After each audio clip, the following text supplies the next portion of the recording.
It's all there in the Gospels. The Magdalene girl comes to pay her respects, but her mind is a whirl when she finds the tomb empty. The stone had been rolled, not a sign of a corpse. In the dark and the cold, when she reaches the door, sees an unholy sight. There's a solitary figure in a halo of light. He just carries on floating past Calvary Hill in an almighty hurry. Aye, but she might catch him still. Tell me, where are you gone, Lord, and why in such haste? Now don't hinder me, woman, I've no time to waste, for they're launching a boat on the morrow at noon, and I have to be there before daybreak. Oh, I cannot be missing. The lads will expect me. Why else would the good Lord himself resurrect me? For nothing will stop me. I have to prevail through the teeth of this tempest, in the mouth of a gale. May the angels protect me if all else should fail when the last ship sails. Oh, the roar of the chains and the cracking of timbers, the noise at the end of the world in your ears, as a mountain of steel makes its way to the sea and the last ship sails. So I was born and raised in the shadow of a shipyard in a little town on the northeast coast of England. Some of my earliest memories are of giant ships blocking the end of my street, as well as the sun for a lot of the year. Every morning as a child, I'd watch thousands of men walk down that hill to work in the shipyard. I'd watch those same men walking back home every night. It has to be said, the shipyard was not the most pleasant place to live next door to, or indeed work in. The shipyard was noisy, dangerous, highly toxic, with an appalling health and safety record. Despite that, the men and women who worked on those ships were extraordinarily proud of the work they did, and justifiably so. Some of the largest vessels ever constructed on planet Earth were built right at the end of my street. My grandfather had been a shipwright, and as a child, as there were few other jobs in the town, I would wonder with some anxiety whether that would be my destiny too. I was fairly determined that it wouldn't be. I had other dreams, not necessarily practical ones, but at the age of 8, I was bequeathed a guitar. It was a battered old thing with 5 rusty strings and was out of tune. But quickly I learned to play it and realized that I'd found a friend for life, accomplice, a co-conspirator in my plan to escape from this surreal industrial landscape. Well, they say if you dream something hard enough, it will come to pass. Either that or I was extremely lucky, but this was my dream. I dreamt I would leave this town, and just like those ships, once they were launched, I'd never come back. I dreamt I'd become a writer of songs, that I would sing those songs to vast numbers of people all over the world, that I'd be paid extravagant amounts of money, that I'd become famous, that I'd marry a beautiful woman, have children, raise a family, buy a big house in the country, keep dogs, grow wine, have rooms full of Grammy Awards, platinum discs, and what have you. So far, so good, right? And then one day, the songs stopped coming. And while you've suffered from periods of writer's block before, albeit briefly, this is something chronic. Day after day, you face a blank page and nothing's coming. And those days turn to weeks and weeks to months. And pretty soon, those months have turned into years with very little to show for your efforts. No songs. So you start asking yourself questions. What have I done to offend the gods that they would abandon me so? Is the gift of songwriting taken away as easily as it seems to have been bestowed? Or perhaps there's a deeper psychological reason. It was always a Faustian pact anyway. You're rewarded for revealing your innermost thoughts, your private emotions on the page, for the entertainment of others, for the analysis, the scrutiny of others. And perhaps you've given enough of your privacy away. And yet, if you look at your work, could it be argued that your best work wasn't about you at all? It was about somebody else? Did your best work occur when you sidestepped your own ego and you stopped telling your story but told someone else's story? Someone perhaps without a voice, where empathetically you stood in his shoes for a while or saw the world through his eyes. Well, they say, write what you know. If you can't write about yourself anymore, then who do you write about? So it's ironic that the landscape I'd worked so hard to escape from and the community that I'd more or less abandoned and exiled myself from should be the very landscape, the very community I would have to return to find my missing muse.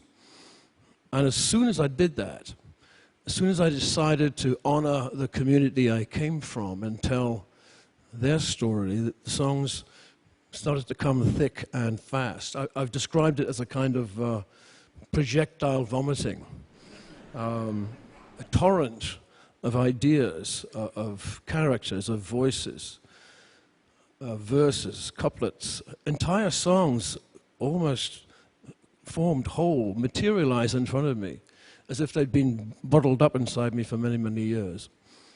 One of the first things I wrote was just a list of names of people I'd known, and they become characters in a kind of three-dimensional drama, where they explain who they are, what they do, their hopes and their fears for the future.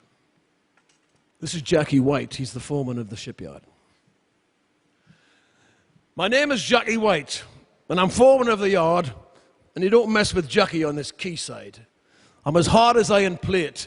We'll be tied you if you're late, when we have to push a boat out on the spring tide. Now you could die and hope for heaven, but you need to work your shift, and I'd expect us all to back us to the hilt. For if St. Peter at his gate were to ask you why you're late, why you tell him that you had to get a ship built. We built battleships and cruisers for Her Majesty the Queen, super tankers for Onassis, and all the classes in between. We built the greatest ship in tonnage what the world has ever seen. And the only life we've known is in the shipyard. Steel in the stockyard, iron in the soul would conjure up a ship where there used to be a hole. But we don't know what we'll do if this yard gets sold. For the only life we've known is in the shipyard.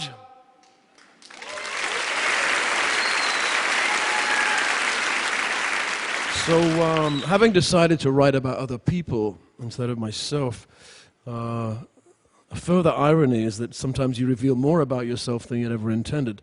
This song is called Dead Man's Boots, which is an expression which describes how difficult it is to get a job. In other words, you'd only get a job in the shipyard if somebody else died. Or perhaps your father could finagle you an apprenticeship at the age of 15.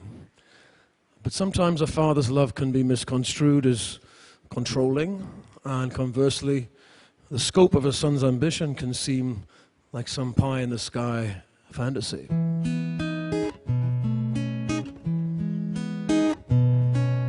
He said, you see these work boots in my hands? They'd probably fit you now, my son. Take them, they're a gift from me. Why don't you try them on? It would do your old man good to see you walking in these boots one day. Take your place among the men who work upon the slipway. These dead man's boots, though they're old and curled, when a fella needs a job and a place in the world, and it's time for a man to put down roots and walk to the river in his old man's boots. He said, I'm dying, son, and asking that you do one final thing for me. You're barely but a sapling and you think that you're a tree. If you need a seed to prosper, you must first put down some roots. Just one foot, then the other in these dead man's boots. These These dead man's boots, though they're old and curled, when a fella needs a job and a place in the world, and it's time for a man to put down roots, to walk to the river in his old man's boots. I said, why in the hell would I do that? Why would I agree when his hand was all that I'd received, as far as I remember? It's not as if he'd spoiled me with his kindness up to then, you see. I'd a plan of my own and I'd quit this place when I came of age, September. These dead man's boots know their way down the hill. They can walk there themselves, and they probably will. I've plenty of choices, I've plenty other routes, and you'll never see me walking in these dead man's boots. What was it made him think I'd be happy ending up like him, when he'd hardly got 2 halfpennies left or a broken pot to piss in? He wanted the same thing for me. Was that his final wish? He said, what the hell are you gonna do? I said, anything but this. These dead man's boots know their way down the hill. They can walk there themselves, and they probably will. But they won't walk with me, 'cause I'm off the other way. I had it up to here, I'm gonna have my say. When all you got left is that cross on the wall, I want nothing from you, I want nothing at all. Not a pension or a pittance when your whole life is through. Get this through your head, I'm nothing like you. I'm done with all the arguments, there'll be no more disputes. And you'll die before you see me in your dead man's boots.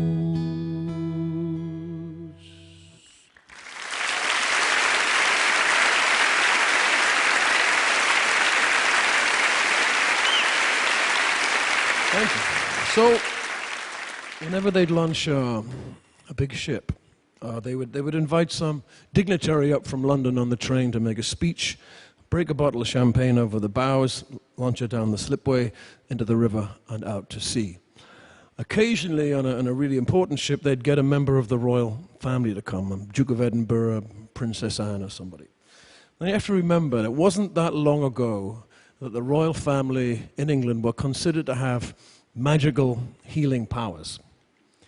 Sick children were held up in crowds to try and touch the cloak of the king or the queen to cure them of some terrible disease. It wasn't like that in my day, but we still got very excited. So it's a launch day, it's a Saturday, and my mother has dressed me up in my Sunday best. I'm not very happy with her. All the kids are out on the street, and we have little Union Jacks to wave. And at the top of the hill, there's a motorcycle cortege appears. In the middle of the motorcycles is a big black Rolls Royce. Inside the Rolls Royce is the Queen Mother. This is a big deal. So the procession is moving at a stately pace down my street, and as it approaches my house, I start to wave my flag vigorously, and there is the Queen Mother. I see her, and she seems to see me. She acknowledges me, she waves, and she smiles, and I wave my flag even more vigorously. We're having a moment, me and the Queen Mother. She's acknowledged me, and then she's gone.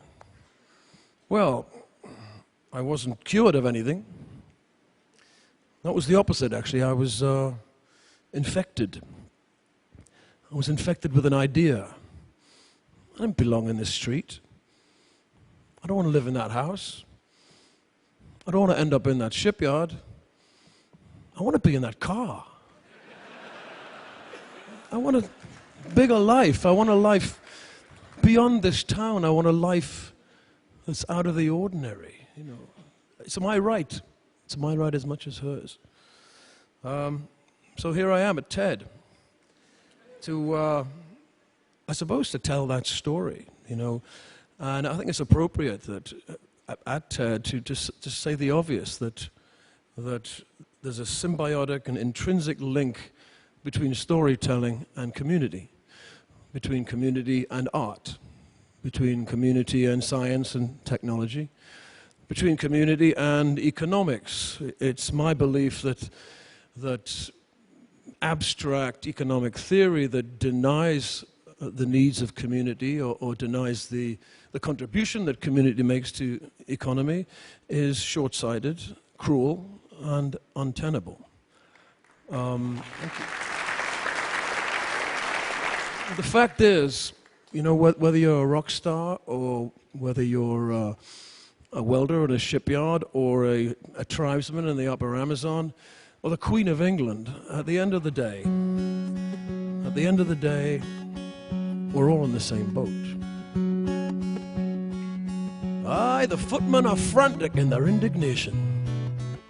You see, the Queen struck a taxi herself to the station, where the porter, surprised by a lack of royal baggage, bustle her and 3 corgis to the rear of the carriage, for the train it is crammed with all Europe's nobility. And there's none of them famous for their compatibility. There's a fight over seats, I beg pardon, your grace, but you'll find that one's mine, so get back in your place. Ah, but where are they going? All the porters debate. Why, they're going to Newcastle, and they daresn't be late, for they're launching a boat on the Tyne at high tide. And they've come from all over, from far and from wide. There's the old Dalai Lama and the Pontiff of Rome, every palace in Europe, and there's nae bugger home. Is the Duchess of Cornwall and the loyal Prince of Wales, looking crushed and uncomfortable in his top hat and tails. Well, they haven't got tickets. Come now, it's just the detail. There was no time to purchase, and one simply has to prevail. For we'll get to the shipyards, or we'll end up in jail when the last ship sails. Oh, the roar of the chains and the cracking of timbers, the noise at the end of the world in your ears, as a mountain of steel makes its way to the sea, and the last ship sails. And whatever you've promised, whatever you've done, and whatever the station in life you become, in the name of the Father, in the name of the Son, and no matter the weave of this life that you've spun, on the earth or in heaven or under the sun, when the last ship sails, oh, the roar of the chains and the cracking of timbers, the noise at the end of the world in your ears, as a mountain of steel makes its way to the sea, and the last ship sails.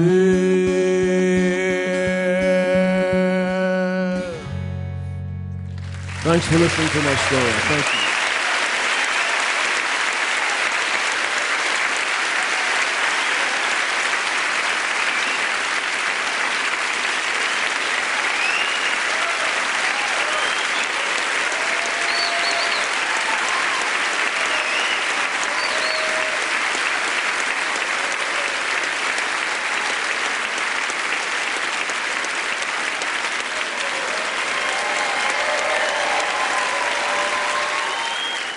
Thank you.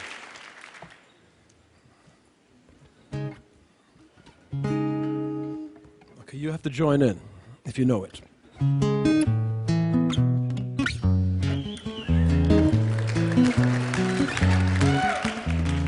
Just a castaway, an island lost at sea, oh, another lonely day with no one here but me, oh, more loneliness than any man could bear. Rescue me before I fall into despair. Oh, I'll send an SOS to the world. I'll send an SOS to the world. I hope that someone gets my, I hope that someone gets my, I hope that someone gets my message in a bottle, yeah. A message in a bottle.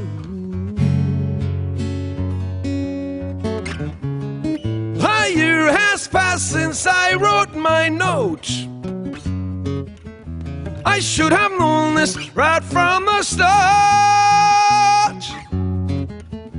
Only hope can keep me together.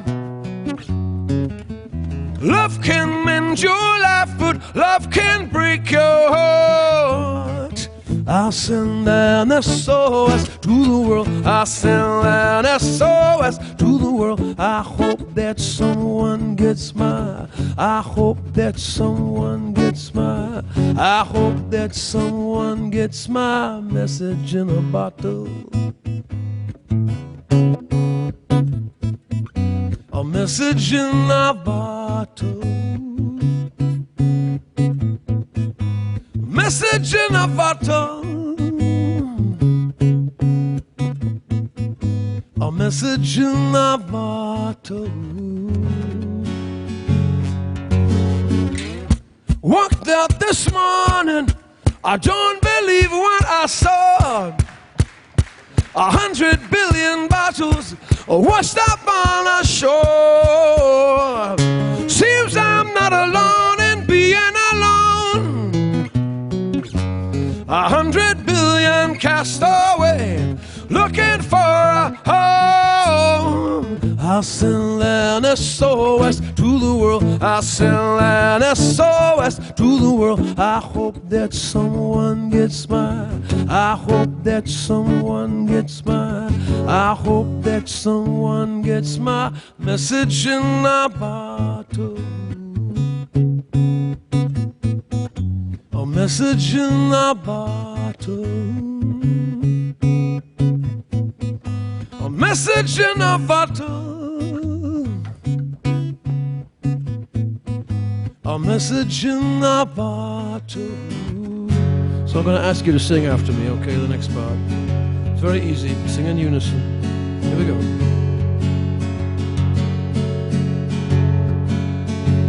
This is me. Sending out an SOS. Come on now. Oh, yeah. Sending out an SOS. I'm sending out an SOS.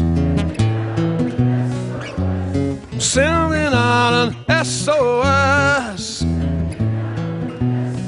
Sending out.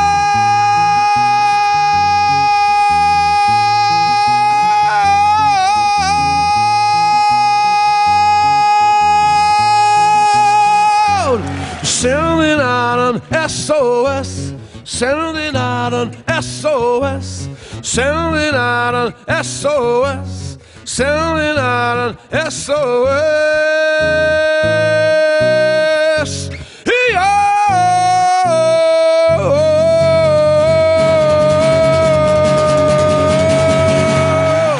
Thank you, Chad. Good night.